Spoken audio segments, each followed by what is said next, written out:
మీ చేతులు తలుపులు తెరిచి ఎన్ని రోజులు దేవుడికి మందిరం కొంచెం ప్రార్థించే రోజులు వచ్చాయి కదండి. ఇప్పుడు మనందరం తలుపులు వేసుకుని వెళ్ళిపోతాం. ఎన్నిసార్లు తలుపులు తెరిచి ప్రార్థించి ఉంటారు, ఎన్నిసార్లు ఆ తలుపులు తెరిచి తెలుసు కూర్చుంటారు కదండి. ఇంట్లోనే ఉండడం కాదు, ఇంట్లోనే ఉండడము కానీ కాదు, నాకు సమస్య వచ్చేంత వరకు 2 సంవత్సరాలు బట్టి అవమానాలు సిగ్గులను బట్టి నేను ఎప్పుడు కూడా దేవుడు తలుపు తెరవడం మొదలు పెట్టాను. హల్లెలూయా.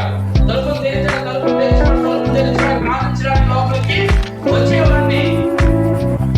దేవుడు కార్యాలు ఈ మందిరంలో ఉన్నాయి, దేవుడు అద్భుతాలు ఈ మందిరంలో ఉన్నాయి, దేవుడు సహాయం ఈ మందిరంలో ఉన్నాయి, దేవుడు మన ప్రార్థన జవాబులు ఈ మందిరంలో ఉన్నాయి, మన ప్రార్థన సఫలత ఈ మందిరంలో ఉన్నాయి, స్వస్థత ఈ మందిరంలో ఉన్నది. దేవుడు కార్యాలు, అద్భుతాలు, శక్తి, అభిషేకం అవన్నీ కూడా ఈ మందిరంలో ఉన్నాయి.